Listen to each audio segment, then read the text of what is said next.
Self-improvement is supposed to be the answer to everything, right? Build the right habits, follow the routine, and you'll become this unstoppable, successful version of yourself, like 𝐿 or some shit. But what if I told you I changed my life, but I also ruined it with self-improvement? It sounds crazy, and the whole reason I'm making this video is because I want to stop some of you heading down this same path without realizing it. I'll show you exactly how it happened and the lessons learned along the way. And trust me on this one, bro, you're gonna want to hear this before you dive deeper into your self-improvement journey. Let's rewind and take you back to a time just before I got into self-improvement at around end of 2021. This younger Gagan was constantly unfocused, constantly tired, and I'm sure him being so young, you understand why he was so tired and unfocused. With this, I was also just drifting through life. I didn't really have anything going on for me, to be honest with you. My grades, I was getting straight A's. Alright, maybe not A's, maybe B's.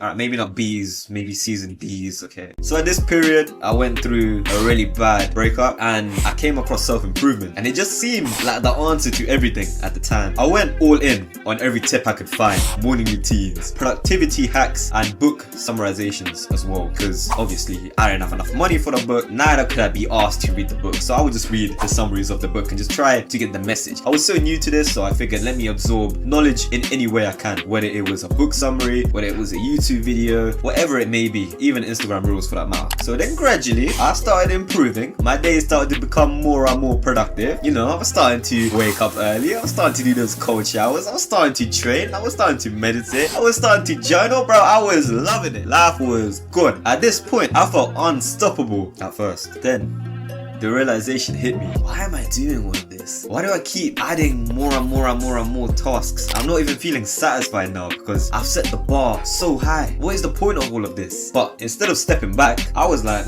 nah, let's push through this, man. I was so obsessed with this hustle culture, pushing through all of this and still continuing the self-improvement grind. If you're on the self-improvement grind, then I'm sure you know exactly how I was feeling. I changed my life, sure, but I didn't recognize it anymore. Self-improvement sells this idea of a perfect routine, a perfect day in the life. It's supposed to solve everything. It's supposed to solve all of my issues. It's supposed to solve all of my problems with women. It's supposed to solve everything. At least that's what I thought. And to be honest with you, I bought into it hard. I really believed that it was the cure for everything. It was the answer to everything. It was like 𝐿-𝐻𝐿 all-in-one medicine, cure for everything. Every single part of my day was planned. I knew exactly what I'd be doing the day before. I knew exactly what I'd be doing 2 months from then. And it didn't matter if I was exhausted, if I was stressed, if I was lonely, whatever it may be, because you gotta push through, right? That's what successful people do, right? You know, you gotta push through. I agree. There is some truth to that. But here's the thing that no one's gonna be telling you. The more routines I was adding, the less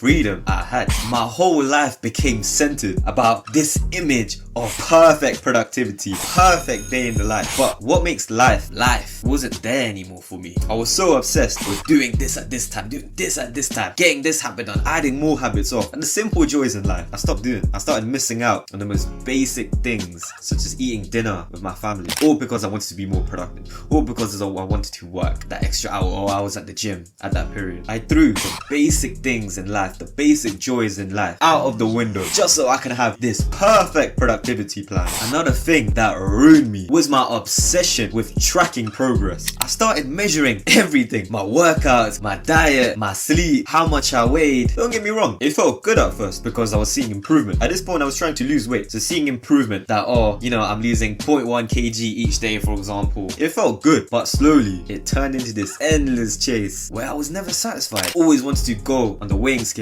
and see the number decrease. If I lost 0.1 kg, it wasn't satisfying anymore. I wanted to lose 0.2 kg each day. I wanted to lose 0.3 kg each day.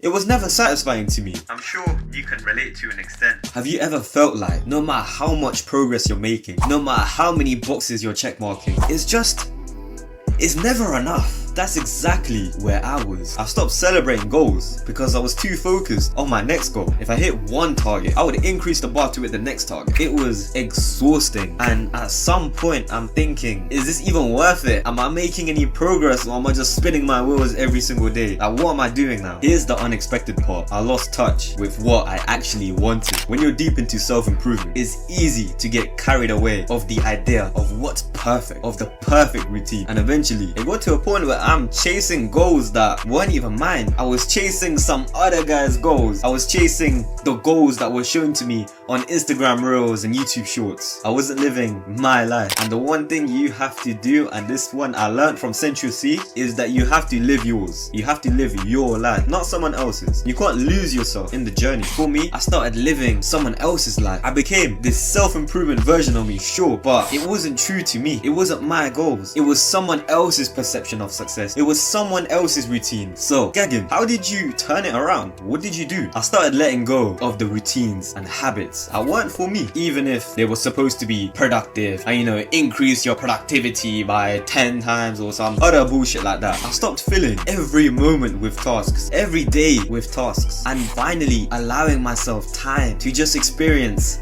life for what it is. For example, something as simple as Friday night, instead of working, choosing to go to a fancy place with all of my boys and ultimately not feeling guilty about it. Not feeling like, oh, I shouldn't be here, I need to be grinding, you know, hustle culture told me that I need to be working 24/7 or I'm not gonna get to my goals. Stop thinking that way, my bro. You're gonna mess yourself up. Self-improvement is not supposed to be your whole life. It's supposed to be a tool to help you maximize your life, to help you improve every single part of your life, right? So what I'm saying is work in ways that genuinely serve you. That's what I think is powerful. You don't have to go monk mode because 𝐸𝐻𝐻𝐾𝐿 told you, yeah, you have to be monk mode. What I'm telling you is be on self-improvement. Do the self-improvement that works well for you. If working on Friday night works well for you, feel free. If going out, improving your social skills, exploring, for example, on a Friday night works better for you, go for it. Just because hustle culture is telling you to doesn't mean you have to. Make your own decisions. Even what I say to you, take it with a grain of salt. So alright, cool, 𝐾𝐿 said this, I saw this on Instagram, Hamza said this, 𝐸𝐻𝐻𝐾𝐿 said this, 𝐷𝐵𝐻𝐻 said this, and make your own conclusion from it. Make your own version of self-improvement that feels right for you, that feels the best for you. Imagine what your life would look like if you made that balance. A life where you're driven, you're focused, you're disciplined, but also you're at peace with where you are right now. You're also enjoying the most basic things in life, like sitting down in the main room with your family, going out with your boys and just having a nice time.